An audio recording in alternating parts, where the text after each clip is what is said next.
Precalc Chapter 9, Section 1, Part B. So we're just going to talk about parabolas here.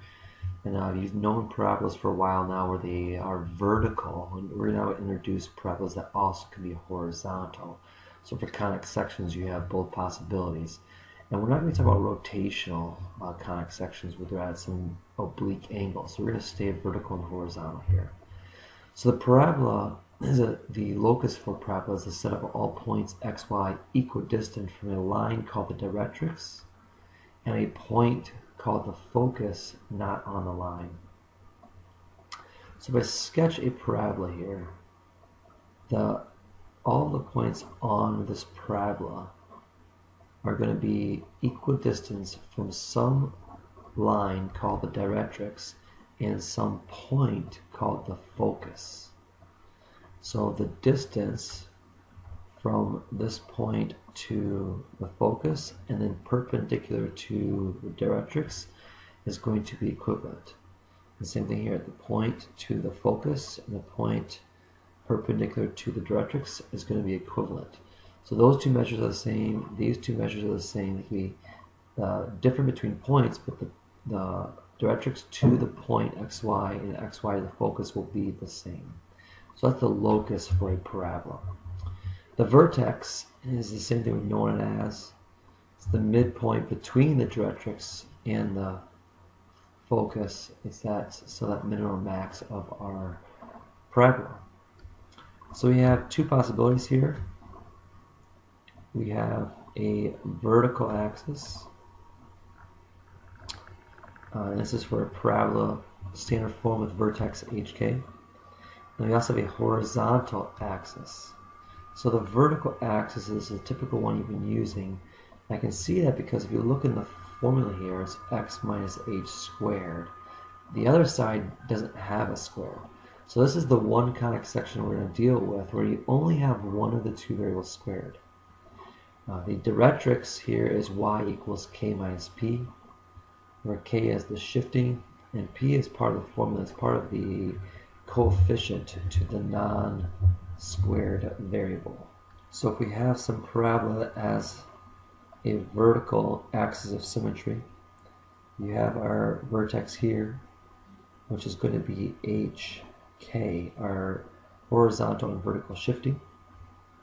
Then you have the distance it is from the directrix and the focus. In this drawing, P is the distance from your vertex to your focus. So from your vertex to your directrix is going to be the opposite of P, the negative direction. Opposite. So that's what P represents. The horizontal axis of symmetry just means the parabola is going to be opening either to the right or to the left. You still have your vertex, you still have your focus, you still have your directrix. It's just going to be opening the opposite direction, horizontal rather than vertical. So a few examples here. Let's find the equation of the parabola with the vertex -2, 0 and focus -3/2, 0. So when I look at this, I can sketch it. That always helps me out. So -2, 0. This right here is going to be the vertex. So put a little v there. And then the focus is -3/2. -3/2. So there's my focus.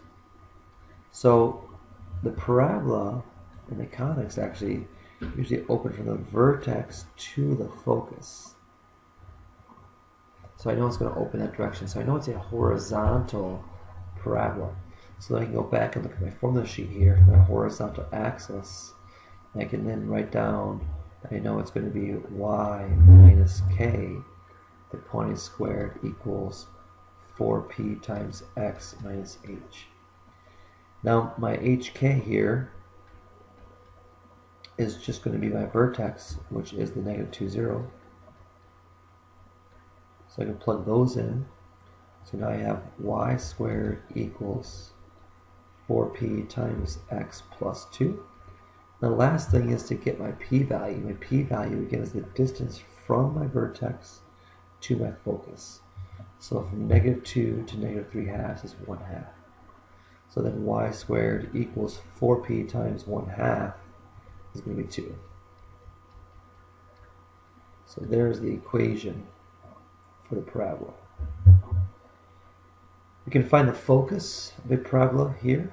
So the first issue with this is that we need to complete the square.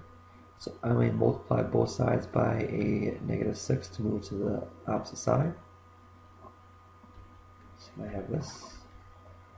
If this was a perfect square, that'd be great, but it's not, so I'm going to add 2 to move that away too. So now I get this 2 terms here, which then I can complete the square. So I'm going to add 4. I have to add 4 to both sides.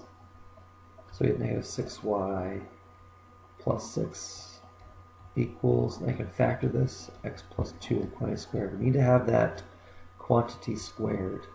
And I can factor out the -6 here. So I have y minus 1. So that would be the form. We're going to find the focus. So the vertex of that, my hk, is going to be -2, +1. So be careful that my x comes later on. So -2 is my h value, and then +1 is my k.